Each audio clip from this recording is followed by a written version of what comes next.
All right, now here we go. All right, everything's up. I think the volume's up. Let me make sure. Yep.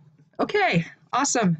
Well, good morning, everyone. I'm Jan Erickson from Stepping Aside, and welcome to Somewhat Daily Tarot and Rune for the 25th day of March 2019.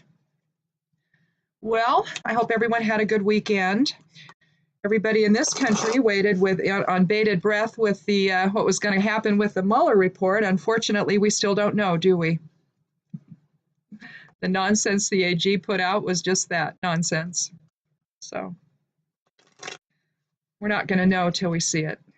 And he's evidently not going to tell anyone. So there you go. We are an interesting place here. We really are. We seem to engage in such self-defeating behavior. Instead of rising to the occasion, we circle the drain. And I've never understood that. I don't know if it's the consequence to, what is roughly a two-party system. I don't know if it's always about conflict between polarity. I don't know what it is. I would imagine that has something to do with it, but we're not out of the woods on this yet. We still need to know what's in the report. Nothing the AG, who's trying to cover for the president maybe, Nothing he says really matters here. We need to see what's in that report, and then we can all make up our minds as to what really went on. And now that Congress is able to actually do its job in terms of oversight and have the hearings that we actually need to have, which, was nothing but nonsense for the first 2 years, now that we can actually hear people's testimony and know what was said, the American people will be able to make up their minds as to what happens. This is really where it belonged to begin with, was in Congress's hands. But when Congress refuses to do its job, I don't know what else you can do. You wait until that window opens for you. So that's what's happening now. And, when the AG comes out and says, well, it didn't exonerate him, but it didn't convict him. Really? Oh, I think we know what's in that report. And I think we know why they don't want us to see it. So, Unfortunately, it's business as usual in the United States of America. So there you go. It's all about concealment here. What can we get away with? What law can we skirt? And how can we get away with it? How can we conceal what we did? That's what courts are about. It's about making deals. It's never about really getting to the truth and understanding what actually happened. You see that so many times. I don't care what kind of case it is. You find these people that are pedophiles, they get pled out and they don't do any time, or they do very little time or what have you, or it's like, oh, well, we don't want this young guy's future to be destroyed even though he raped this girl, so we're not really going to do anything. We'll just pat him on the bottom and send him on his way. It has that effect, doesn't it? And unfortunately, that's what things are here. It's all about, how do I skirt my responsibility for breaking the law or causing harm to someone else? It's the whole notion, factored into that is the whole notion of acceptable loss. You see it in big lawsuits. Well, we don't want to pay out, we destroyed lives, but we don't want to be responsible for that and have to pay for it, Golly gee, who us? No. So that's what you see happening right now. So we're going to go through this a little while longer. The crap show's not over with, folks. Not yet.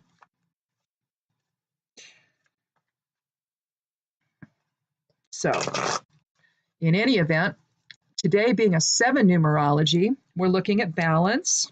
We're looking at balancing the dark and the light, or, the polarity, both externally in our society and also within. It's a strange thing, being informed, because, I think most people have this sense of right and wrong, and that's just innate within them. When you're doing something you shouldn't be doing, or when maybe you've said something in a way that wasn't as, nice as it could have been, or respectful as it could have been, so that's kind of the shadow side of self coming out. And so I think that we all know when that's going on. And so we know the presence of spirit in our lives. We might not call it that. We might call it, the good angel on the one shoulder and the bad angel and the devil on the other, but realistically, we know the difference between right and wrong, and yet we're always in this seven experience, if you will, because we're always trying to come to balance with that. And in a sense, when we look at tarot and runes, that's kind of what we're doing. Spirit is, if you're looking at it in terms of spirit informing, spirit's kind of like saying, wait a minute, pay attention to this idea. Have you thought about this maybe? Have you thought about thinking about it this way? Instead of having ego just running around reacting to everything all the time. So in a sense, a 7-day is a time to kind of strike that balance and take a look at in a way that to step back and be the 4 position in the 7. If you're looking at it, depicting it as I do as scales, then you would be the one who stands up in the observer role, looking at both sides of self, going, okay, how can I bring all of that into balance? So that my will is not overshadowing my intelligence or, excuse me. We just got back from our walk and there's a lot of smoke outside. People are burning and they're either burning their burning barrels. Some of it's that, some of it is they're slash burning because of all the damage from the trees falling and breaking during the snow and all that. So the air is not particularly breathable out there today. And of course we went for a walk, 4 miles. So, I'm still trying to, clear my lungs out from it. So I'm still doing my honey and lemon cleanse every morning. I like that. I like it instead of starting the day out with, caffeine or anything like that. I prefer to do something herbal. And I like this whole lemon and honey cleanse that I'm doing. It just, I don't know, makes me feel better. So, but let's go ahead and get started and see what we have for today.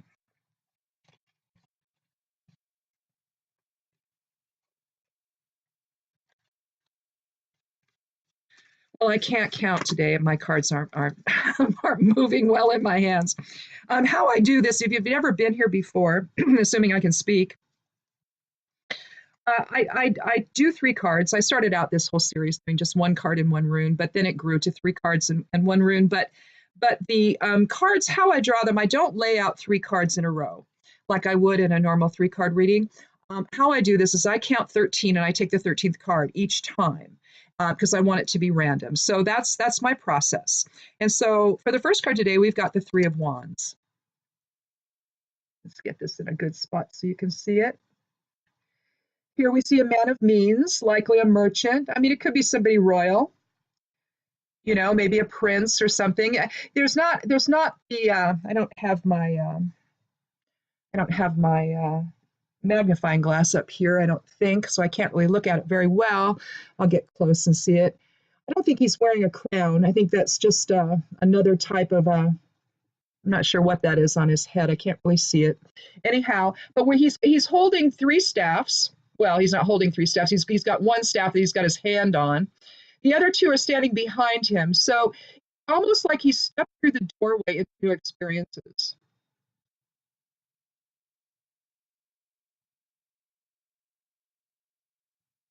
Threes are about mind, body, spirit alignment. They're about triplicities. But basically what we're talking about here is, you see this in the 3 of Pentacles. He's plying his trade, for example. Now, the 3 of Swords is not a good one. It's about jealousy and about a drama triangle, and you've got 3 swords piercing the heart. So there you've got emotions. Here, you're looking at how he's going to manifest his will. So in a sense, what we're looking at here is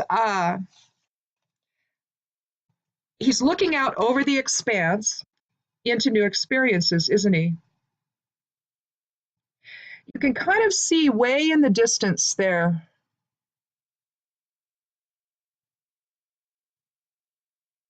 And you can't really tell because it's not blue. But those are actually ships out there. So in a sense, it's like he's waiting for his ship to come in a sense, but it's not really about that. He's not really actively waiting for something to come to him, because he's standing out beyond those other two wands or staffs. Wands is about the fire elements. So we're talking about will and how we manifest going forward, how we manifest, how we create. And so it's really, in this case, I think because he looks like a wealthy merchant, I mean, it just really looks like something that is having to do with his future. Creation, divinity, and fate. But basically, this is about trade, I think, and about how we're going to manifest our lives going forward.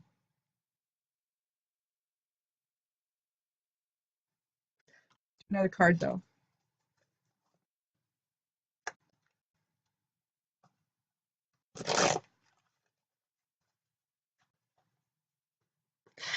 Positioning is important, I think, in interpretation of these cards. And because these other two staffs, as I said before, because he's in front of them, you could look at that in terms of he's prepared himself well. He's well prepared for the future. He's made some preparation for the future. Maybe these are things that have already manifested in his life, and now he's looking for something new.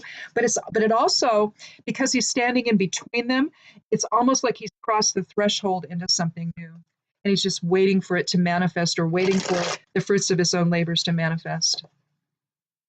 But make no mistake, it's not something that is happening, that he's waiting for something to happen that he didn't manifest. In other words, he's not waiting for something else that somebody else did he can, hook onto it. This is something he's done. So it's generated from within. Let's do another card.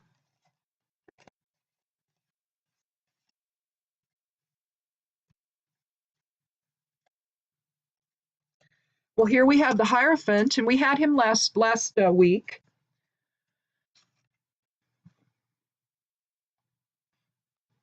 Again, triplicities, even though this is a 5 card and change, you're looking at triplicities throughout it.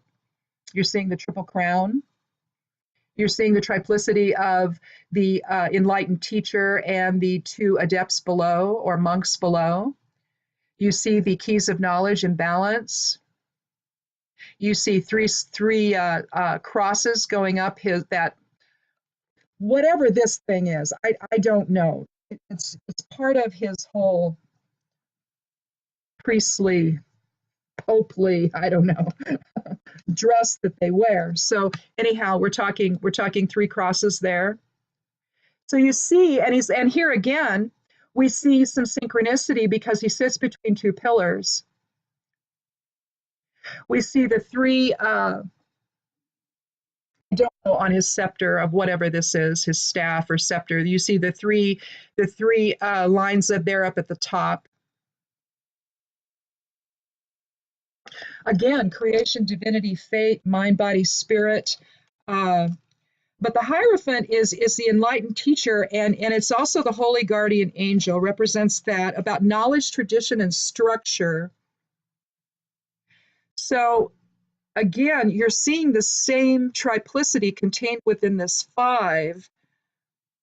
But here you're also talking about divine wisdom, about idealism.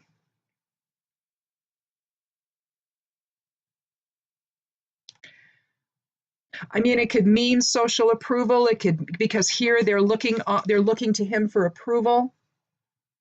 Approval, maybe not social approval as much as approval from authority.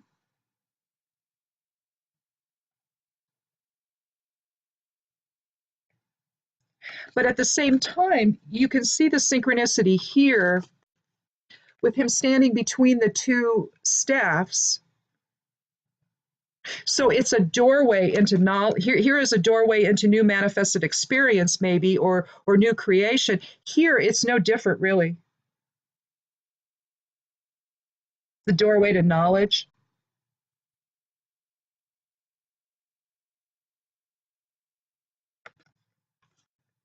But again, being that it's It's a card from the major arcana. You're looking at a soul archetype card. So you're looking at higher self tapping us on the shoulder, saying that, okay, yes, we're going through this doorway into knowledge and everything, but let's make it, on the divine level instead of, so whatever you're doing as far as manifesting your creation, manifesting something new, whatever that will is doing, make sure that it is being informed by higher self instead of, simply ego. So that whatever it is you're manifesting, benefits more than just the self. That maybe it's something that, can assist society or your family or the greater world around you, perhaps.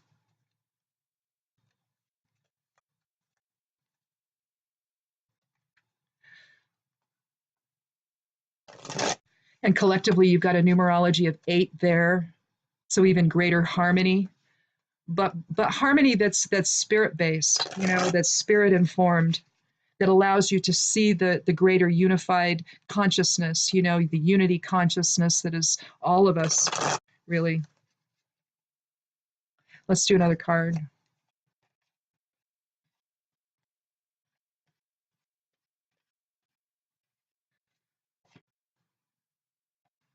Well, here we have the Six of Pentacles, and again on the unity consciousness theme, you're talking about shared abundance. And again, there we see the scales mimicking today.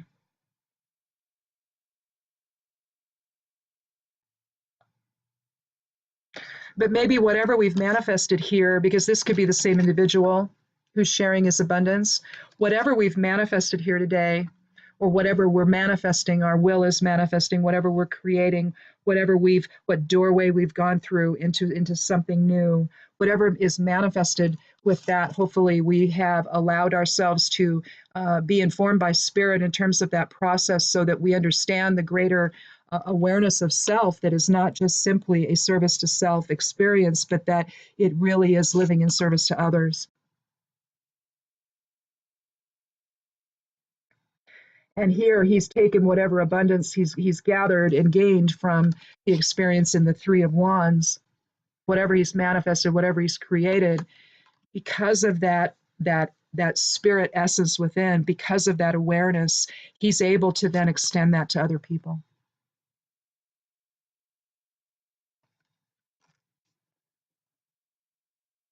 Let's see what I finally remembered now why I'm having trouble with the cards. So this time of year we go out where we have the garlic hanging and we check it and the onions and whatnot, and we see, okay, what do we got to throw out? What is still good? And the garlic is just at the point where if we slice it up right now and we try it, we'll have nice dried garlic. And so that's what we were doing this weekend. And I cut myself on the thumb, and that's how, anyway. So I took the Band-Aid off because I thought it would be easier.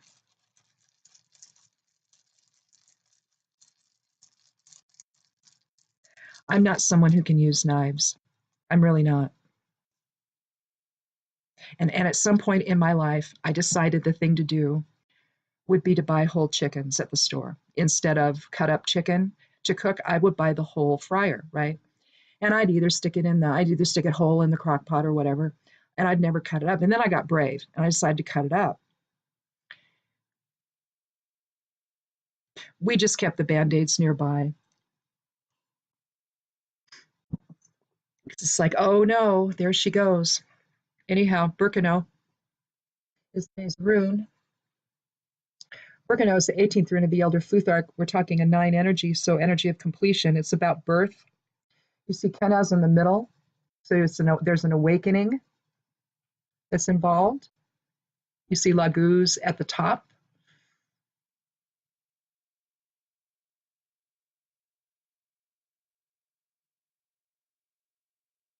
You kind of see Yira, only weirdly. Instead of like this, you see them like this.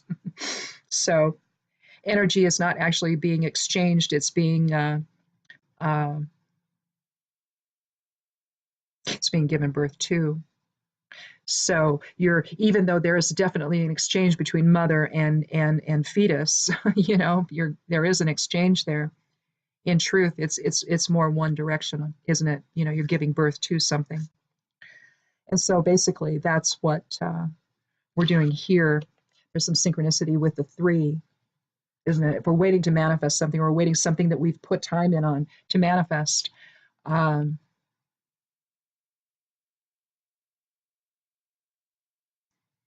This is an earth element, I believe, earth element rune. It comes directly after Tiwaz, which is the warrior within. But yeah, it's an earth element, but it's about fertility and family. You can chant it to feel calm. If you're feeling stressed out, you can chant Birkenau quietly or silently to yourself, and it brings calm, it brings peace. It's about healing, about femininity, motherhood, new beginnings. It's about it's about the impetus for growth. So in that respect, it relates not only to Yera, but it relates to Ingwas or Ingus, which Ingus, if you draw it as a diamond, then basically, because that's about sudden expansion or within, and so basically that's about the seed of life, basically. The other way to draw it is two X's on top of one another, so it looks like a DNA strand. So you can see that this is about the manifestation of whatever it is that we're manifesting. In this case, it doesn't have to be a child. It could be it could be anything new in our lives, even new awareness.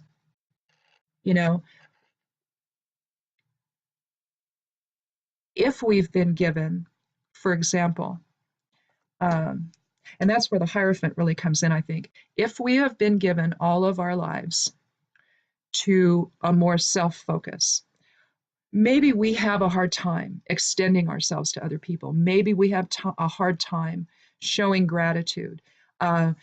It could be a result of childhood. It could be a result of all kinds of things, or it could simply just be something that we chose to experience before coming into form, that we wanted to experience that side of things. But maybe along the way, we allowed for the possibility of awakening into truth. And I think that, when we see the Three of Wands, and and again, what I'm always struck by with this card is the fact that he's standing out beyond those other two staffs. He's standing there in his own power. He's well prepared for whatever is coming because he's manifested it, hasn't he? This is a reflection of what he's doing. It's almost like you're going out and you're building something, or maybe you're a contractor and you're watching your crew build a house or something. You'll go out there and you'll survey, how things are going. Or maybe it's like when we're putting in a new garden space, we'll just stand back and we'll survey what we've done and how far we've gotten, and in a sense, that's kind of how this feels, right? It's like he's standing beyond what he's already put into it, and now he's waiting to see what's going to happen as a result of his own manifested effort. And then you go to the Hierophant, though, because it doesn't really tell you he's a man of means, clearly. But is he benevolent? What does he do with all of that? Is it simply for himself? Does he live a life of privilege without the understanding that he's part of something more? Or, and the Hierophant would tell us no, that we have to pause and we have to allow for that awareness to sink in, that it simply is not only about us, but that it is about what we can also share with others, which is where the Six of Pentacles comes in and suggesting shared abundance. There's no give and take here. There just isn't. The same with the birth process. There's no give and take. Mom's giving birth to the baby. The baby's not well, in a sense, the baby gives birth to mom because she wasn't a mom before, maybe. But the point is that our projects reflect us, but we create our projects, no matter what it is. And as long as we do that with an eye towards spirit, with an awareness of that loving blessing that is source energy, that is all that is, that embodies every single one of us, irrespective of how we happen to behave at the moment. We're still source energy, even those of us that express ourselves in a more challenging way. That's, I guess, the biggest challenge of all, isn't it? To love people and not see what we see, because that's really what you have to do. You have to see it as, oh, they're wishing to experience this, and not get involved, even if they're attacking you. Oh, I guess they're wishing to experience this. Notice you didn't, join in. You didn't become part of it. It's watch your language. Don't, in other words, just because somebody attacks you doesn't mean you did anything. It could be them. So make sure you actually are part of something before you jump in with both feet without looking.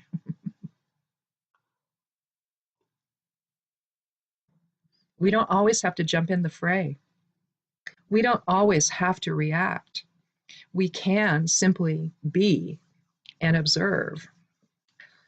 So anyhow, so it looks like for today, anyhow, something new is on the horizon. And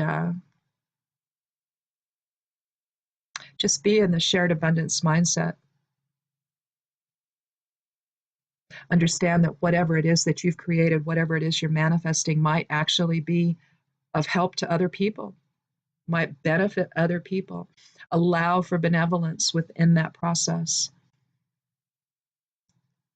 Allow for the Birkenau experience and influence to just, because I really think that when you get past the whole patriarchal feel of the Hierophant, it leads you to the goddess energy of Birkenau. Ideally, what would be lovely to do would be to replace all of these kind of cards with goddess cards. I mean, it would just be much better, I think. I think that you really, see the fundamental unity consciousness of all of us when you have that aspect. That's why the pagan decks are so nice, the Celtic decks are so nice, because they're more nature oriented, and you really get to see how it's the whole earth experience, the whole tribal experience, how that really is interdependent. The success of the tribe is dependent upon that unity consciousness, and we've lost that. I know we've lost that in this country. We've lost this. See, this now in this country is viewed as something bad. It's a weakness to give to others. It's a weakness. You're supposed to gather it all for yourself, and the other people be damned. The notion of the New Zealand's prime minister, the way that they have confronted the tragedy of what happened at the mosques, of all those people dying and being murdered that way. What they've done in a very, very short time is come together. They've realized the tribal nature of going forward, and what a blessing that is. I mean, we don't think of think of it that way, but it really is. The whole notion of unity consciousness is such a blessing to embody Birkenau in our lives, because that's really what Birkenau is. It's about unity consciousness, understanding that creation is an interdependent thing. It doesn't happen in a vacuum. You could look at the Three of Wands and think in terms of, well, this guy's had some support with those two behind him. Maybe he's had a hand up, a leg up. Maybe there have been people in his life that have assisted him to get him to where he is. So why wouldn't you give back? If you have more than you need, why wouldn't you share that with others? Look, it's no different than getting too much in your garden every year and, wanting to share that abundance with everybody. Okay, it's true when Mount St. Helens blew in 1980, and we did have the best tomatoes of our lives. I mean, we had grocery bags, and that was before the plastic bags came out. We were still using paper. And so you'd have the big grocery bags, and we had, I don't even know how many, and our family and friends just, didn't want any more. And so it's like, so you make a pest of yourself sometimes. But all I'm saying is that you don't want to see it go to waste. And now, of course, I have chickens, and if someone doesn't want it, I can always give it to them. But there are things that I grow that I know that I'm going to have too much of, and I'm not going to do anything with. And so I have to give it away. And I want to give it away. Well, there are people in this world that don't believe that. They hoard everything, and they're not going to share it with other people. So all I'm saying is that if you kind of do that, I'm going to tell you to share, just to do random acts of kindness, even if that's all it is. Just practice that. Go out to the grocery store, let someone go in front of you. Just do that. I mean, it used to be called manners, it used to be called just being considerate of others, you know, that's what it was always called when I was growing up. But now, of course, we have to make a thing out of it. But now, if people would just do that, just baby steps, stick a toe into the random acts of kindness pool, you know, and experience that, I guarantee you, your life will be changed by it. It will. You can't help it. Pretty soon you want to do nice things for all kinds of people. It's weird, but it's spirit imbuing the process. And that's who we are, not the body. The body's just the projected illusion. So we can play out all of this. We just need to find our way back to our true nature and our true source, which is our soul. So, anyhow, cool. Well, thank you so much for coming by. If it's your first time, welcome. I appreciate you so much for coming here and watching and being part of this. Please feel free to, put comments in if you have questions, or if you have another interpretation of the cards. This is all just, there's lots of different ways to look at this. I'm truly not attached to anything I say. And I love it when someone has another interpretation. Look, we're here to learn. It just expands on all of it. And if, a lot of the times I'll just jot them down if it's about runes, I'll put it in the rune grimoire. If it's about the tarot, it goes in the little notebook, and it's just there to add another dimension to all of this. So, not everything that I interpret has come from me. Some of these things come from other people.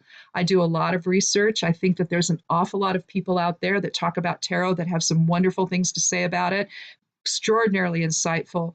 And that's really all that this is just trying to come together and offer some ideas and just strike up a conversation about it. So anyhow, if you've been here before, then thanks so much for coming back. Click subscribe if you haven't. I'd love you to do that. Check out my blog, Stepping Aside, at imsteppingaside.com. I also have a new book out that's just a little book of correspondences for the most part. It's called Witch Notes. It's available on Amazon in both paperback and Kindle. Different covers. So pay attention to that. Same stuff inside though.